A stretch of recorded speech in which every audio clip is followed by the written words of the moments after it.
പ്രിയ സഹോദരിമാരെ, എല്ലാവർക്കും നമസ്കാരം. വ്യായാമവും സ്ത്രീകളും എന്നതാണ് നമ്മുടെ വിഷയം. ഈ വിഷയത്തെക്കുറിച്ച് ധാരാളമായി കേൾക്കുന്നവരാണ് നമ്മളെല്ലാവരും. എങ്കിലും വേണ്ട ഗൗരവത്തിൽ അതിനെ മനസ്സിലാക്കുകയോ അതിനനുസരിച്ച് ജീവിതം ചിട്ടപ്പെടുത്തുകയോ ചെയ്യാൻ അധികം ആരും ശ്രദ്ധിക്കാറില്ല. ഹെൽത്തി ലൈഫ് സ്റ്റൈൽ ഫോളോ ചെയ്യുന്ന കാര്യത്തിൽ പൊതുവെ മലയാളികൾ വളരെ പിറകിലാണ്. ഹൈ കാലറി ഫുഡ് ധാരാളമായി കഴിക്കുന്നത് കൊണ്ടും വ്യായാമക്കുറവ് കൊണ്ടും സ്ത്രീകൾ ഉൾപ്പെടെ അധികം ആളുകളും ഇന്ന് ലൈഫ് സ്റ്റൈൽ ഡിസീസിന്റെ പിടിയിലാണ്. കല്യാണം, റിസപ്ഷൻ എന്നിവയിൽ വിളമ്പുന്ന ഭക്ഷണങ്ങളിൽ അധികവും അൺഹെൽത്തിയും ഹൈ കാലറി ഫുഡുമാണ്. അതുപോലെ തന്നെ പണ്ട് കാലത്ത് ഗൾഫിൽ മാത്രമുണ്ടായിരുന്ന പിസ്സ, ബർഗർ എന്നിവ കിട്ടുന്ന കഫേകൾ ഇന്ന് നാട്ടിലും വളരെ സുലഭമാണ്. ഇത്തരം ഫുഡുകളുടെ ഉപയോഗവും വ്യായാമക്കുറവും പല അസുഖങ്ങൾക്കും കാരണമാക്കാറുണ്ട്. സ്ത്രീകളുടെ ആരോഗ്യ പരിപാലനത്തെ കുറിച്ച് പറയുകയാണെങ്കിൽ പലതരം ശാരീരിക മാറ്റങ്ങളിലൂടെ കടന്നു പോകുന്നവരാണ് സ്ത്രീകൾ. പ്യൂബർട്ടി അഥവാ ആർത്തവാരം. ഈ സമയത്ത് പെൺകുട്ടികളിൽ ഫാസ്റ്റ് ഗ്രോത്ത് ആണ് ഉണ്ടാവുക. ഈ സമയങ്ങളിൽ ഹെൽത്തി ഫുഡും വ്യായാമവും നിർബന്ധമാണ് പെൺകുട്ടികൾക്ക്. എന്നാൽ തിരിച്ചാണ് ഇപ്പോൾ സംഭവിച്ചുകൊണ്ടിരിക്കുന്നത്. യാതൊരുവിധ ബോഡി മൂവ്മെന്റ്സും ഇല്ലാതെ ജങ്ക് ഫുഡും ഫാസ്റ്റ് ഫുഡുമാണ് ഇന്നത്തെ പെൺകുട്ടികൾ അധികവും കഴിച്ചുകൊണ്ടിരിക്കുന്നത്. അതുകൊണ്ട് തന്നെ PCOD പോലെയുള്ള അസുഖങ്ങൾ ഇന്ന് പെൺകുട്ടികളിൽ കോമൺ ആയി കാണുന്നുണ്ട്. ഗർഭാവസ്ഥയിലും പ്രസവശേഷവും അധിക സ്ത്രീകളും അൺഹെൽത്തി ലൈഫ് സ്റ്റൈലാണ് പിന്തുടരാറ്. പൂർണ്ണ വിശ്രമവും പ്രസവരക്ഷയുടെ ഭാഗമായുള്ള ഓയിലി ഫുഡും അവരുടെ ബോഡി വെയിറ്റ് ധാരാളമായി കൂട്ടാറുണ്ട്. ഈ രണ്ട് സമയങ്ങളിലും നമുക്ക് ചെയ്യാൻ കഴിയുന്ന ധാരാളം വ്യായാമങ്ങളുണ്ട്. ഇവ പ്രസവം എളുപ്പമാക്കാനും പ്രസവശേഷം ബോഡി വെയിറ്റ് കൂടാതിരിക്കാനും സഹായിക്കും. മെനോപോസ് സമയത്തും അതിനുശേഷവും ബോഡി വെയിറ്റ് കൂടുകയും പലതരം മാനസിക പിരിമുറുക്കവും സ്ത്രീകളിൽ കാണാറുണ്ട്.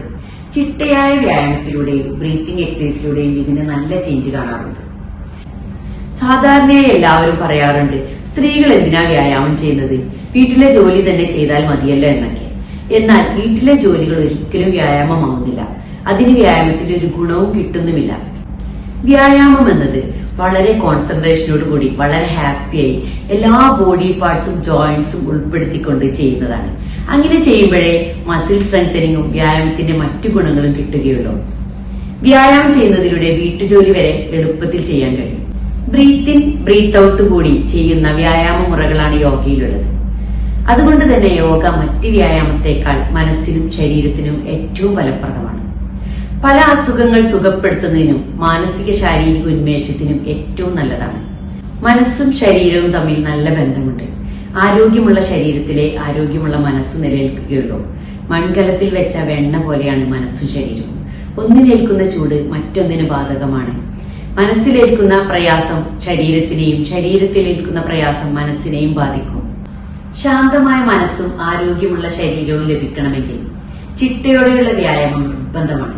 എന്റെ അനുഭവം പറയുകയാണെങ്കിൽ ദീർഘകാലമായി ഉണ്ടായിരുന്ന ഒരിക്കലും മാറില്ലെന്ന് കരുതിയ back pain, asthma, urinary problem എന്നിവ ചിട്ടയായ വ്യായാമത്തിലൂടെയും ബ്രീത്തിങ് എക്സസൈസിലൂടെയും പൂർണ്ണമായി ഭേദമായിട്ടുണ്ട്. ഒരു ദിവസം മിനിമം 30 മിനിറ്റെങ്കിലും നിർബന്ധമായി വ്യായാമം ചെയ്യേണ്ടതുണ്ട്. വ്യായാമത്തിന് മുമ്പ് 2 ഗ്ലാസ് വെള്ളം കുടിക്കുന്നത് നല്ലതാണ്. ഫാറ്റ് ബേൺ ചെയ്യാൻ അത് സഹായിക്കും. കാലത്തും വൈകുന്നേരവുമാണ് യോഗ ചെയ്യാൻ പറ്റാവുന്ന സമയങ്ങൾ. അതിൽ തന്നെ കാലത്ത് ചെയ്യുന്നതാണ് ഏറ്റവും നല്ലത്. ഉച്ചക്കും ഉറങ്ങുന്നതിന് തൊട്ടു മുമ്പ് ഹെവി എക്സസൈസ് ചെയ്യാൻ പാടില്ല. ബ്രീത്തിങ്ങോട് കൂടെയുള്ള വ്യായാമത്തിൽ ലങ്ങിൽ ഒരുപാട് ഓക്സിജൻ നിറയുകയും അവിടെയുള്ള കാർബൺ ഡൈ ഓക്സൈഡ് പുറത്തു പോവുകയും ചെയ്യും. മടി, അലസത, ക്ഷീണം, വയ്യ എന്ന തോന്നൽ ഇതെല്ലാം കാർബൺ ഡൈ ഓക്സൈഡ് ബോഡിയിൽ കൂടുതൽ ഉണ്ടാകുമ്പോഴാണ് അനുഭവപ്പെടാറ്. കാർബൺ ഡൈ ഓക്സൈഡ് ധാരാളമായി പുറത്തു പോകുന്നത് മൂലം ഈ അവസ്ഥയെല്ലാം നീങ്ങി കൂടുതൽ ഉന്മേഷവും നല്ല ഹെൽത്തി ഫീലിംഗ് ഉണ്ടാക്കുന്നു. ലങ് കപ്പാസിറ്റി കൂടുകയും ചെയ്യും. ഓക്സിജൻ ലങ്ങിലെത്തിയാൽ അത് മറ്റവയവത്തിലേക്ക് ധാരാളമായി എത്തിക്കുന്നത് കൊണ്ട് മറ്റു ഓർഗൻസിന്റെ ഫംഗ്ഷനും ബൂസ്റ്റ് ചെയ്ത് നല്ല രീതിയിൽ വർക്ക് ചെയ്യാൻ സഹായിക്കും. ലങ് ഫംഗ്ഷൻ, ഹാർട്ട് ഫംഗ്ഷൻ എന്നിവ ഇംപ്രൂവ് ചെയ്യുകയും വയറിലും നാഭിയിലുള്ള മറ്റ് അവയവങ്ങൾക്കും നല്ല മാറ്റങ്ങൾ ഉണ്ടാക്കാൻ സഹായിക്കും. ബ്രെയിനിൽ ബ്ലഡ് സപ്ലൈ കൂടുകയും ഓക്സിജൻ നിറയുകയും ചെയ്യുന്നത് കൊണ്ട് ആങ്സൈറ്റി, ഡിപ്രഷൻ എന്നിവ കുറയുകയും സന്തോഷം, നല്ല ചിന്ത, കോൺസെൻട്രേഷൻ, അറ്റൻഷൻ എന്നിവ കൂടുകയും നെഗറ്റീവ് ചിന്തകൾ ഇല്ലാതാവുകയും ചെയ്യുന്നു. സ്കിന്നിൽ ബ്ലഡ് സർക്കുലേഷൻ കൂടുന്നതുകൊണ്ട് ചർമ്മ സൗന്ദര്യം കൂടുകയും ശരീരം വിയർക്കുന്നതിലൂടെ ചർമ്മത്തിലൂടെ ബോഡി വേസ്റ്റ് പുറന്തള്ളാൻ സഹായിക്കുകയും ചെയ്യുന്നു. മസിൽ ടോണിംഗ് ഉണ്ടാകുന്നത് കൊണ്ട് ബോഡി ഫിറ്റ് ആവുന്നു. ചുരുക്കി പറഞ്ഞാൽ വ്യായാമം കൊണ്ട് ടോട്ടൽ ബോഡി ഫംഗ്ഷൻ ഇംപ്രൂവ് ചെയ്യുന്നു. Cholesterol, BP, diabetes, Parkinson, Alzheimer, allergy, asthma, back pain, neck pain, വാതരോഗങ്ങൾ എന്നിവ തീർത്തും ഇല്ലാതാവുന്നു. നല്ല ഉറക്കവും നിത്യയോഗനം നിലനിർത്തുകയും ചെയ്യുന്നു.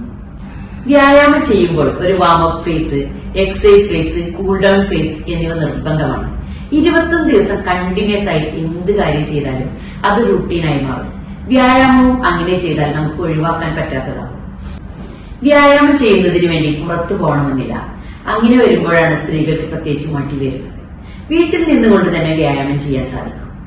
നിങ്ങൾ ഇത് കേൾക്കാൻ ഉപയോഗിച്ച സമയവും എന്റെ എഫേർട്ടും ഫലപ്രദമാണെങ്കിൽ ഈ പറഞ്ഞ കാര്യങ്ങൾ നിങ്ങൾ പ്രാവർത്തികമാക്കാൻ ശ്രമിക്കുക. എല്ലാവർക്കും നല്ലൊരു ഹെൽത്തി ആൻഡ് ഹാപ്പി ലൈഫ് ആശംസിച്ചുകൊണ്ട് നിർത്തുന്നു. നന്ദി, നമസ്കാരം.